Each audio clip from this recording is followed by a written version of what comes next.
الله نحمده ونستعينه ونستغفره ونؤمن به ونتوكل عليه ونعوذ بالله من شرور أنفسنا ومن سيئات أعمالنا من يهد الله فلا مضل له ومن يضلله فلا هادي له ونشهد أن لا إله إلا الله وحده لا شريك له ونشهد أن سيدنا وسندنا ومولانا محمدا عبده ورسوله قال الله تبارك وتعالى في القرآن المجيد والفرقان الحميد أعوذ بالله من الشيطان الرجيم كنتم خير أمة أخرجت للناس تأمرون بالمعروف وتنهون عن المنكر وتؤمنون بالله صدق الله مولانا العظيم وصدق رسوله النبي الكريم ونحن على ذلك لمن الشاهدين والشاكرين والحمد لله رب العالمين. محترم دوستو بزرگو، اللہ جل جلالہ عم نوالہ کا بے انتہا احسان ہوا، کرم ہوا کہ اللہ رب العالمین نے ہمیں اپنے گھر میں آنے کی توفیق دی اور کچھ بات کہنے کی اور سننے کی توفیق دی. اللہ تعالی ہم سب کو اخلاص کے ساتھ بات کہنے کی اور سننے کی اور اس پر عمل کرنے کی توفیق عطا فرمائے. اللہ رب العالمین نے ہم سب کو پیارے محبوب صلی اللہ علیہ وسلم کی امت میں پیدا فرمایا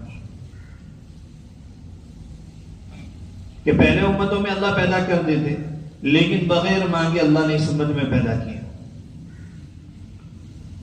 اور اس امت میں پیدا ہونے کے ہمارے ذمہ دو ذمہ داری آئی. پہلے امت میں پیدا ہوتے لوگ عمل کرتے اور اپنی آخرت بناتے اور دنیا سے چلے جاتے، لیکن اس امت میں پیدا ہونے کے ناطے ہمارے نبی خاتم النبیین، اگر کوئی شخص پیارے آقا علیہ السلام کو خاتم النبیین نہیں مانتا تو وہ مسلمان نہیں. کوئی یوں کہے کہ میں نبی کو نبی مانتا ہوں لیکن خاتم النبیین نہیں مانتا، میں یوں سمجھتا ہوں کہ اور نبی آئیں گے، تو وہ ایمان والا نہیں، وہ مسلمان نہیں. تو ہم نے خاتم النبیین مانا ہے پیارے آقا علیہ السلام کو. حضور اکرم صلی اللہ علیہ وسلم آخری نبی ہے، اب کوئی نبی نہیں آئے گا. اب اس سے ہمارے ذمے ایک اور ذمہ داری عائد ہو گئی، اور ایک ذمہ داری اللہ تعالی کی طرف سے ہمیں ہدیے کے طور پر دی گئی. اللہ ہم نے نوازنا چاہتے ہیں.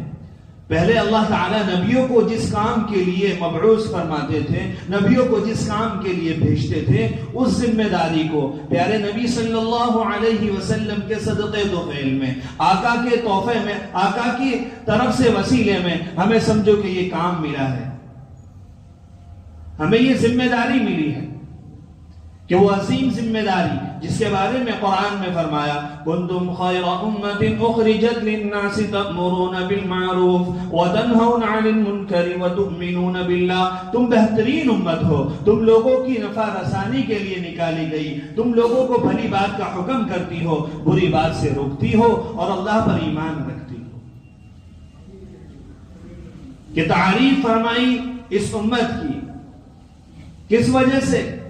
اگر ہم بھی اس تعریف میں شامل ہونا چاہتے ہیں کہ ہم بھی اس خیر امم میں آ جائیں، ہماری بھی اللہ تعالیٰ اس تعریف کی ہے اللہ نے، اس میں ہمارا بھی حصہ ہو جائے، تو ہمیں کیا کرنا ہوگا؟ ہمیں یہی کام کرنا ہوگا تأمرون بالمعروف، لوگوں کو بھلائی کی طرف بلائے، لوگوں کو اچھائی کی طرف بلائے، لوگوں کو سچائی کی طرف، حق بات کی طرف لوگوں کو راغب کرے، اللہ سے ملائے، اللہ کے رسول سے ملائے. وتنہون عن المنکر، اور منکرات سے، گناہوں سے اور اللہ کی نافرمانیوں سے روکے. یہ ذمہ داری اللہ تعالیٰ نے ہم سب کو عطا فرمائی نبی کے صدقے توفیل.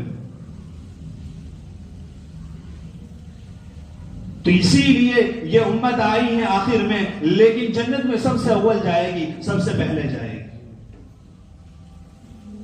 کہ اللہ نے اتنا بڑا مقام اس امت کو عطا فرمایا. حضرت موسیٰ علیہ السلام کو حکم ملا کہ جاؤ فرعون کو دعوت دو، جاؤ فرعون کو دعوت دو. تو حضرت موسیٰ علیہ السلام نے اللہ تعالیٰ سے عرض کی، اے باری تعالیٰ میرے بھائی ہارون کو میرے ساتھ کر دو، ہارون اخی۔ تو اللہ تعالیٰ نے ہارون علیہ السلام کو ساتھ کیا، لیکن اللہ نے ان کو نبی بھی بنایا، اللہ نے ہارون علیہ السلام کو بھی نبوت دی۔ تو کتنا عظیم، کتنا اہم کام اللہ تعالیٰ نے ہم سب کو عطا فرمایا ہے۔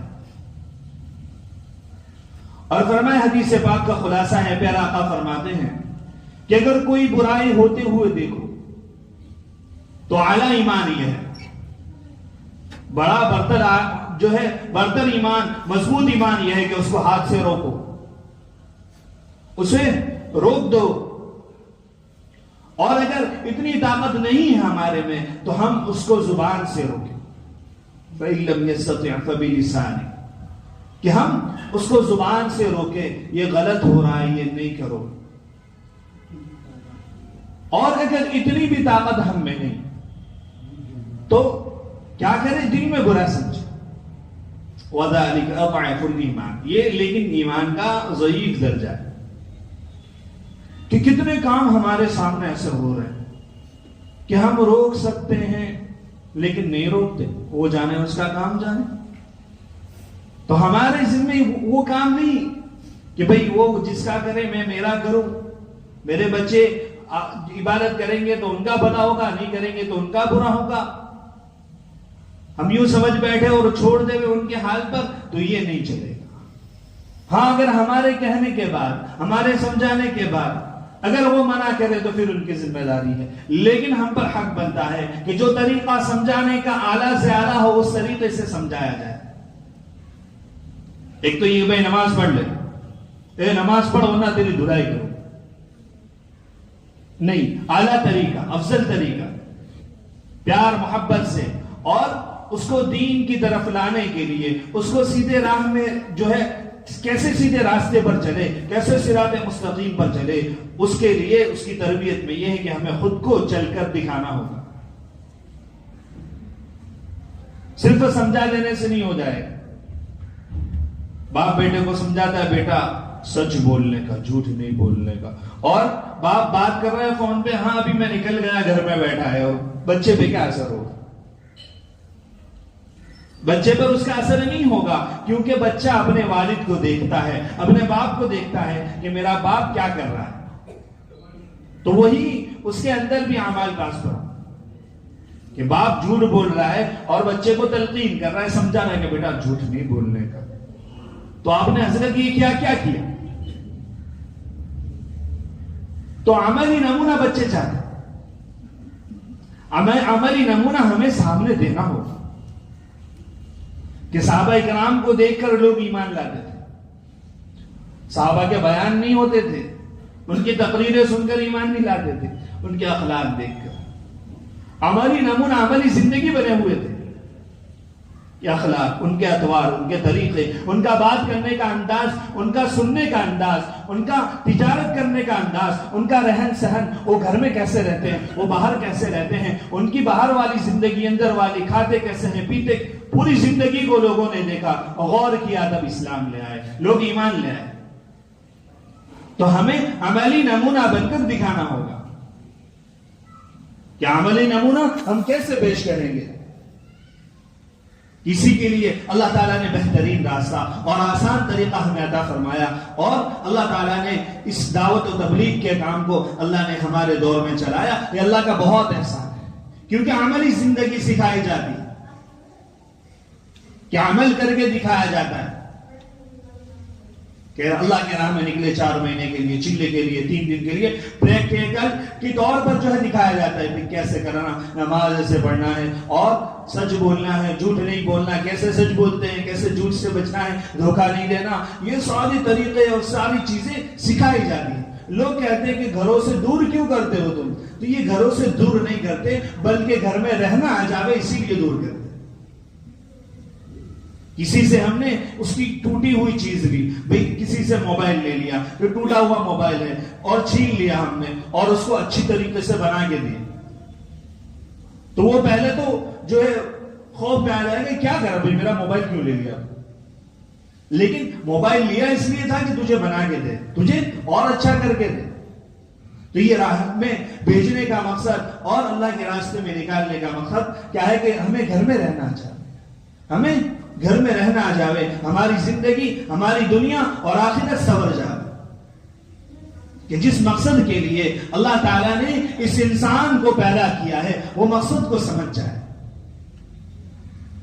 جو وعدہ اللہ تعالیٰ سے لے کے آیا تھا، جو اللہ تعالیٰ سے وعدہ کیا تھا، الستُ بربکم، رب نے سوال کیا تھا کہ کیا تمہارا کوئی رب نہیں ہے؟ سارے لوگوں نے کہا قالوا بلا شہیدنا، بے شک یا رب تو ہی ہمارا رب ہے. اب اس وعدے کو نبھانے کا موقع دنیا میں ہے. اللہ تعالیٰ نے دنیا میں بھیجا اور دنیا میں ہم آ کر رب کو بھول گئے، رب کے احکامات کو چھوڑ دیا، نبی کے طریقوں کو چھوڑ دیا. اب وہ طریقے ہماری زندگیوں میں کیسے آ جائے؟ اللہ کے بندے اللہ سے کیسے جڑ جائے؟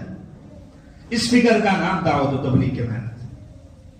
اجتماعات اسی لیے ہوتے ہیں، یہی مقصد ہوتا ہے کہ لوگ کیسے اللہ سے جڑ جائے، لوگوں کا تعلق آخرت کی طرف کیسے ہو جائے، پیارے نبی والا طریقہ، پیارے نبی والی زندگی لوگوں کی زندگیوں میں کیسے آ جائے، نبی والے اخلاق کیسے آ جائیں، ہمارے گھر جنت کے نمونے کیسے بن جائیں. اسی مقصد کے لیے اجتماعات ہوتے ہیں، اسی مقصد کے لیے راہ خدا میں نکلنا ہوتا ہے. نکلنا اور نکالا جاتا ہے کہ اس کا مقصد کیا ہے کہ ہمیں اعمال والی زندگی آ جاوے، اللہ اور اس کے رسول کے احکامات والی زندگی ہمارے اندر آ جائے.